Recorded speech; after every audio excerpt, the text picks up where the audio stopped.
नमस्कार दोस्तों, स्वागत है आपका अपने YouTube channel commerce with VK Rao sir में। दोस्तों आज हम स्टार्ट करने जा रहे हैं कक्षा 12 लेखा शास्त्र विषय के भाग 1 अलाभकारी संस्थाएं एवं साझेदारी खाते के अध्याय 1 लाभ न कमाने के लिए स्थापित संस्थाओं / गैर व्यापारिक संस्थाओं का लेखांकन, accounting for not for profit organisation / non trading organisation की 14 दिन की क्लास, जिसमें हम पढ़ेंगे दान यानी कि डोनेशन और दान के प्रकार यानी कि टाइप्स ऑफ डोनेशन के बारे में। तो चलिए स्टार्ट करते हैं आज की क्लास।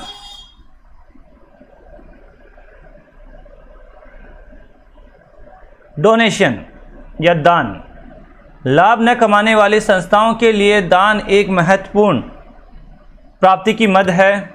दान से अभिप्राय उस प्राप्त राशि से है जो किसी व्यक्ति, फर्म या कंपनी से उपहार के रूप में प्राप्त होती है। ये जो राशि हमें प्राप्त होती है नकद भी हो सकती है या संपत्ति के रूप में भी प्राप्त हो सकती है। यानी ये जो डोनेशन हमें प्राप्त हो रहा है वो या तो नकद में हो सकता है या किसी संपत्ति के रूप में हो सकता है। ये पहले प्राप्ति एवं भुगतान खाते के डेबिट पक्ष में लिखी जाती है। यानी कि डोनेशन की जो भी राशि हमें प्राप्त होती है उसे सबसे पहले हम कहाँ लिखते हैं? प्राप्ति एवं भुगतान खाते के डेबिट पक्ष में। उसके बाद यदि डोनेशन का जो नेचर है उसके अकॉर्डिंग उसे आयव्यय खाते या बैलेंस शीट में दिखाया जाता है। तो अब हम देख लेते हैं कि डोनेशन के जो प्रकार हैं उसके बेस पे उनकी प्रकृति के बारे में पता चल जाता है, नेचर के बारे में, और उस नेचर के बेस पे ही उन्हें हम या तो आयव्यय खाते में दिखाते हैं या फिर हम किस में दिखाते हैं? बैलेंस शीट में दिखाते हैं। तो चलिए देखते हैं दान के प्रकार, टाइप्स ऑफ डोनेशंस। तो पहला प्रकार है विशिष्ट दान, जिसे हम स्पेशल डोनेशन या स्पेसिफिक डोनेशन कह सकते हैं, और दूसरा है सामान्य दान, जिसे हम जनरल डोनेशन कहते हैं। विशिष्ट डोनेशन तो नाम से प्रकट हो रहा है कि किसी विशेष कार्य से संबंधित होगा, और सामान्य डोनेशन यानी जनरल डोनेशन तो रोज़मर्रा के कार्यों के लिए डोनेशन प्राप्त होता होगा। तो अब देखते हैं विशिष्ट डोनेशन होता क्या है। स्पेशल और स्पेसिफिक डोनेशन। यदि दान किसी विशेष उद्देश्य या कार्य की पूर्ति के लिए प्राप्त हो तो उसे हम क्या कहेंगे?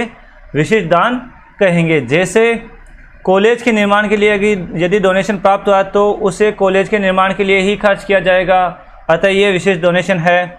भवन या पुस्तकालय के निर्माण के लिए यदि डोनेशन प्राप्त हुआ है तो उसे हम किस में? भवन या पुस्तकालय के निर्माण के लिए ही खर्च करेंगे, तो ये भी स्पेशल या स्पेसिफिक डोनेशन है। इसके अलावा मान लीजिए पुस्तक या मशीन के क्रय के लिए डोनेशन प्राप्त हुआ है तो उसे हम जो डोनेशन प्राप्त हो रहा है उसकी राशि को पुस्तक या मशीन खरीदने के लिए ही यूज करेंगे, तो ये भी क्या है? विशिष्ट डोनेशन है। अब इनका लेखांकन व्यवहार कैसे किया जाता है, यानी कि अकाउंटिंग ट्रीटमेंट कैसे किया जाता है स्पेशल या स्पेसिफिक डोनेशन का या विशिष्ट डोनेशन का। तो देखते हैं विशिष्ट दान या स्पेशल डोनेशन जो है वह क्या होती है? पूंजीगत आय मानी जाती है साहब, क्योंकि इससे जो आपके पास उस स्पेशल कार्य के लिए ही यूज़ किया जा सकता है, रोज़मर्रा के कार्यों के लिए यूज़ नहीं किया जा सकता, तो इसे हम क्या मानते हैं? पूंजीगत आय मानते हैं। ध्यान रखिएगा, विशिष्ट डोनेशन को हम क्या मानते हैं? पूंजीगत आय मानते हैं। और इससे हमें कहाँ दिखाना होता है पूंजीगत आय को? चिट्ठे के दायित्व पक्ष में। ठीक है, इस प्रकार का दान क्योंकि बार बार प्राप्त नहीं होता है इसलिए हम इसे पूंजीगत आय मानते हैं। और कहाँ दिखाते हैं? चिट्ठे के बैलेंस शीट के दायित्व पक्ष में। अतः इसकी राशि कम हो या अधिक हो कोई फर्क नहीं पड़ता है, इसे दायित्व पक्ष में ही दिखाना चाहिए। ठीक है, चाहे पूंजीगत आय जो होती है या विशेष डोनेशन जो होता है, मान लीजिए इसकी राशि बहुत कम है फिर भी हम क्या करेंगे? उसे चिट्ठे के दायित्व पक्ष में ही दिखाएंगे। अधिक है तब भी हम क्या करेंगे? चिट्ठे के दायित्व पक्ष में ही दिखाएंगे। ठीक है, नेक्स्ट देखते हैं हम सामान्य दान या जनरल डोनेशन। अब सामान्य दान या जनरल डोनेशन क्यों प्राप्त होता है या किसके लिए प्राप्त होता है देख लेते हैं। जब दान सामान्य कार्यों या दिन प्रतिदिन के कार्यों के लिए दिए जाते हैं तब इसे हम क्या कहते हैं? सामान्य दान कहते हैं। और इन्हें हम कहाँ दिखाते हैं? आय व्यय खाते के क्रेडिट भाग में, यानी कि इनकम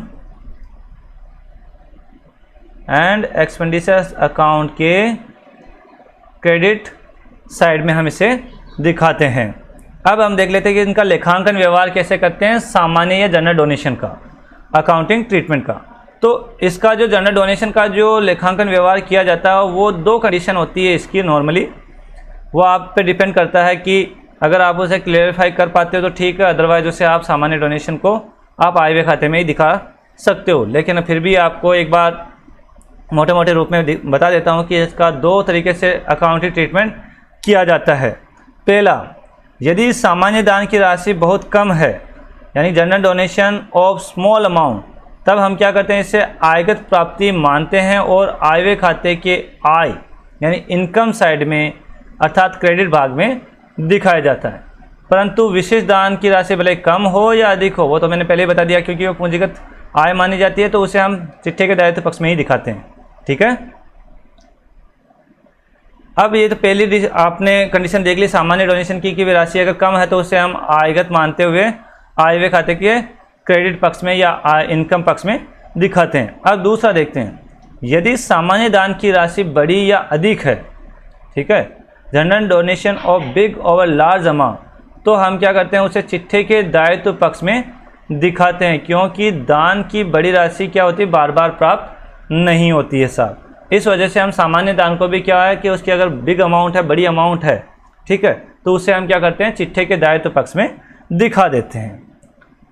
इसमें एक नोट लगा रखा है, उसे देख लीजिए। दान की किस राशि को बड़ी या किसको छोटी मानेंगे, ये जो है वो संस्था के आकार एवं तथ्यों व परिस्थितियों के स्वभाव पर निर्भर करेगा। ये तो कंडीशन बेस्ड है भाई। हमें एक तो संस्था का आकार, अगर संस्था का आकार बड़ा है तो उसके लिए तो लाख रुपए भी छोटी चीज़ हो सकती है, ठीक है, और अगर संस्था का आकार छोटा है तो उसके लिए 10,000 रुपये भी ज़्यादा हो सकते हैं, ठीक है। ये तो उसके आकार पर भी निर्भर करता है। इसके अलावा परिस्थितियाँ भी निर्भर करती है कि परिस्थितियाँ किस प्रकार की है, उसके स्वभाव पर भी निर्भर करता है, ठीक है। एक विशेष नियम भी देख लेते हैं। यदि दान के संबंध में, ठीक है, समायोजनों यानी कि एडजस्टमेंट्स में किसी बात का उल्लेख हो तो उसका पालन किया जाना चाहिए। यानी कि यदि हमें कोई डोनेशन प्राप्त हो रहा है, उसके बारे में हमें कोई स्पष्ट बात कही गई है, तो उस स्पष्ट बात का हमें पालन करना चाहिए। देख लेते हैं, जैसे कि यदि लिखा हो कि दान की जो आधी राशि है, यानी हमें कोई डोनेशन प्राप्त हो रहा है और उसमें लिखा हुआ है कि दान की आधी राशि, ठीक है, 1/2, यदि है तो उसे आप क्या करो, पूंजीगत कीजिए, यानी कैपिटलाइज कीजिए, ठीक है।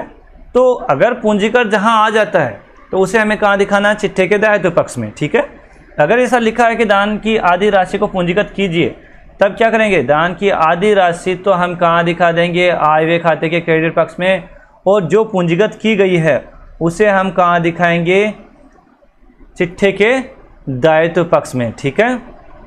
और यदि ये कह दिया जाता है आपको सामान्य डोनेशन ही दिया गया है और आपको ये कह दिया गया है कि दान को पूंजीकृत कीजिए, ठीक है, आपको डोनेशन तो मिला है लेकिन आपको उसमें लाइन जोड़ दी कि दान को क्या करना है, पूंजीकृत करना है, ना कैपिटलाइज करना है, तो क्या करना है, संपूर्ण राशि को ही क्या कर लो, पूंजीगत मानते हुए चिट्ठे के दायित्व पक्ष में दिखा दो। देखते हैं, दान की संपूर्ण राशि को ही क्या करना है, चिट्ठे के दायित्व पक्ष में दिखाई जाएगी, भले ही वह राशि कम हो या अधिक हो, ठीक है। अब कुछ एक बात और इसमें बताई हुई है, वो देख लेते हैं। यदि आप ये निर्णय नहीं कर सकते हो कि दान की राशि कम है या अधिक है, तब आप क्या करो, उसे आयव्यय खाते के क्रेडिट भाग में दिखा दो साहब। अगर आप डिसीजन नहीं ले पा रहे हो कि ये राशि कम है या ज़्यादा है, तो आप क्या करो, उसे आयव्यय खाते यानी इनकम एंड एक्सपेंडिचर अकाउंट के क्रेडिट साइड में यानी इनकम साइड में दिखा दो उसको, संपूर्ण राशि को, ठीक है। तो आज हमने देखा कि डोनेशन क्या होता है और डोनेशन के प्रकार क्या है। इसके अलावा उन प्रकारों में विशेष डोनेशन का अकाउंटिंग ट्रीटमेंट कैसे होता है और सामान्य जो डोनेशन है उसका अकाउंटिंग ट्रीटमेंट कैसा होता है। तो आज की क्लास में इतना ही। बाकी अगला जो पॉइंट है जिसमें हम लेजेसी यानी वसीयत के बारे में पढ़ेंगे, वो अगली क्लास में पढ़ेंगे। Thank you.